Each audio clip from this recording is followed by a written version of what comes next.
আমার ময়না টিয়া আগুন মাসের তান তুলিয়া করম তোমায় দিয়া, তুমি মান করো না ও শোনো শোন শোনো প্রাণের প্রিয়া, তুমি মান করো না ও শোনো। আসসালামু আলাইকুম বন্ধুরা, আশা করি সবাই ভালো আছেন। আল্লাহর রহমতে আমরাও ভালো আছি।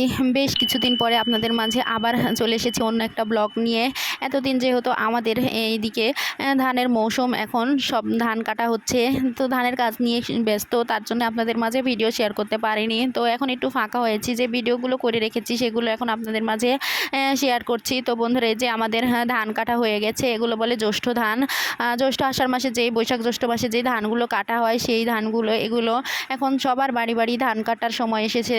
যেহেতু এই সময় জ্যৈষ্ঠ আষাঢ় মাসে বর্ষা পড়ে, তো বর্ষার পানিতে যাতে ধান ডুবে না যায়, তার জন্য তাড়াহুড়ো করে সবার বাড়িতে কাজ লেগে গেছে।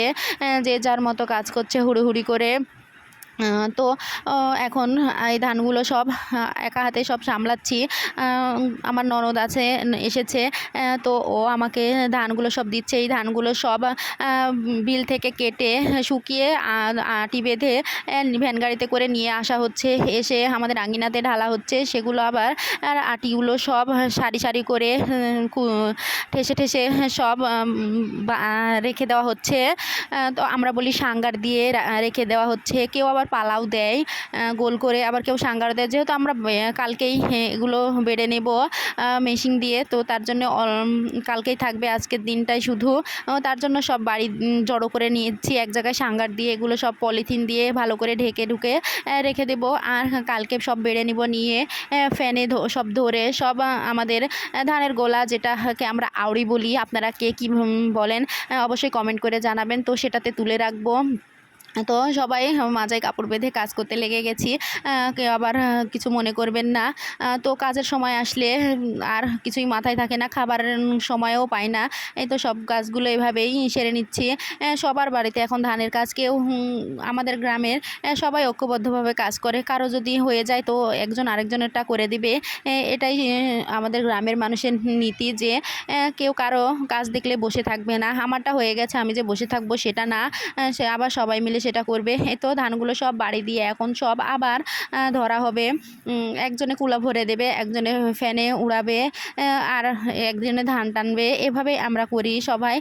আর পুরুষ মানুষেরা যারা আছে, কেউ হয়তো করে, কেউ করে না। কেউ ধানগুলো সব তুলে নিয়ে গিয়ে ধানের গোলা বা আউড়ি যেটা বলেন সেটাতে তুলে রাখবে। তো সব ধানগুলো এভাবে একে একে সবাই আমরা উড়াচ্ছি। তো আমি ধানগুলো সব উড়াচ্ছি। আমি আর আমার একটা যা আছে, ও দুজনে মিলে, ও খালাতো যা, তো সবাই মিলে ধানগুলো উড়াচ্ছি, আর দুইজনে কুলা ভরে দিচ্ছে। তো এইভাবে করলে, মিলেমিশে কাজ করলে কাজটা তাড়াতাড়ি হয়ে যায়। আবহাওয়া যেহেতু খারাপ, কখন বৃষ্টি হয় বলা যায় না।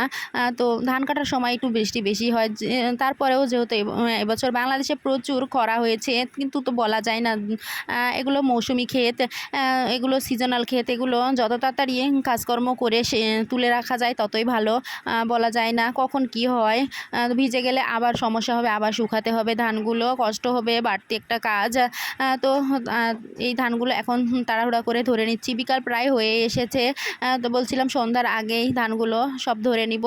আমরা তো বেশ কয়েকদিন থেকে এই ধানের কাজ করতে করতে প্রতিদিন রাত 10টা 11টা 12টা 1টাও বেজে যায় আমাদের গোসল করতে। আগে তো পুকুর ছিল গ্রামেও, এখন সব পুকুরগুলো নষ্ট হয়ে গেছে। তার জন্য সবাই বাড়িতেই গোসল করে। কিন্তু আগে আমরা ছোটোবেলাতে যখন বাবার বাড়িতে ছিলাম, তখন সবাই মিলে এক জায়গায় কাজকর্ম করে পুকুরে গিয়ে সবাই একসাথে রাত্রে গোসল করতাম। খুব ভালো লাগতো, মজা লাগতো। তো সেই দিনগুলো আস্তে আস্তে গ্রামেও হারিয়ে যাচ্ছে। গ্রামে পুকুরগুলো এখন প্রায় পরিত্যক্ত হয়ে পড়ছে। বাড়ির সব ময়লা আবর্জনা সবাই ফেলে ফেলে পুকুরগুলো সব ভরে দিচ্ছে। তো এখন ধানগুলো সব তাড়াহুড়ো করে সবাই ধরছি, আর একদিকে জড়ো করে রাখছি। এগুলো আবার বস্তায় ভরে আউড়িতে ফেলা হবে। তো এই যে একজনে ভরে দিচ্ছে আর একজনে ধরছি। মাঝে মাঝে ধরছি, আবার মাঝে মাঝে ধানগুলো সব টেনে দিচ্ছি। যেহেতু আমার একটা ফুফু শাশুড়ি, চাচি শাশুড়ি আছে, ওরা একটু বয়স্ক মানুষ, ওরা ওভাবে পারছে না। তো ধান কিছুটা এগিয়ে দিচ্ছি ওদের কাছে, আবার কুলো ভরে দিচ্ছে। বলছিলাম যে আপনারা কুলো ভরে দেন, আমরা উড়িয়ে দিচ্ছি। বড় ফ্যান দেওয়া হয়েছে, তো দুজনে ধরলে সমস্যা হচ্ছে না। দুজনে আমরা অনবরত খালি ধান উড়িয়েই যাচ্ছি। আর আমার আরেকটা যা, ও ধান খালি টেনে নিচ্ছে, যেগুলো ধরা হচ্ছে সেগুলো টেনে নিচ্ছে। এবার একটু খরার জন্য ধানের ট্যাগ খসছে, আমরা বলি ট্যাগ, যেটা বলে ধানের শীষটা আছে ওই শীষটা ভেঙে ভেঙে গেছে। আপনাদের দিকেও কি এরকম হয়েছে, কার কার দিকে হয়েছে অবশ্যই কমেন্ট করে জানাবেন। আর কাদের কাদের বাড়িতে ধান আছে আর ধানের কাজ আপনারা করেন অবশ্যই কমেন্ট করে জানাবেন। আমার তো কাজ করতে খুবই ভালো লাগে, আপনাদের কেমন লাগে জানি না। আমার কিন্তু ধানের কাজ করতে খুব ভালো লাগে। এই সময়ে সবাই মিলেমিশে একসাথে ধানের কাজ করি, খুব ভালো লাগে। 3-4 দিন থেকে তো কোনো বসা নেই, কোনো জায়গায় বসারও টাইম নেই, খালি কাজ করতে আছি। তো আমাদের গ্রাম বাংলার এরা চরিত রূপ, সেই আমাদের 14 পুরুষ আগ থেকেই বললে চলে, এগুলো সবাই করে এসেছে, আমরাও করছি। আমাদের পরে হয়তো আমাদের পরের প্রজন্ম আমাদের মেয়েরাও করবে, কিন্তু এখন যে পরিমাণে পুকুর হচ্ছে, তো পুকুর ধানি জমি নষ্ট করে সবাই পুকুর তৈরি করছে, ভবিষ্যতে আর ধান হবেই কি না সেটা দুর্ভরসা।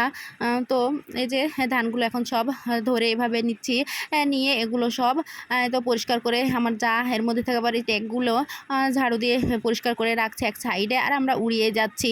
এভাবে কাজগুলো এগিয়ে যাচ্ছে, তাও খুব তাড়াতাড়ি হচ্ছে, দ্রুত। আর মিলেমিশে কাজ করলে কাজটা তাড়াতাড়ি হয়, হালকা হয়, গল্পে গল্পে কাজটাও হয়ে যায়। তো বন্ধুরা, আমার ভিডিও যদি আপনাদের ভালো লেগে থাকে তাহলে আমার ভিডিওটি অবশ্যই লাইক, কমেন্ট এবং শেয়ার, আর চ্যানেলটি সাবস্ক্রাইব করতে ভুলবেন না।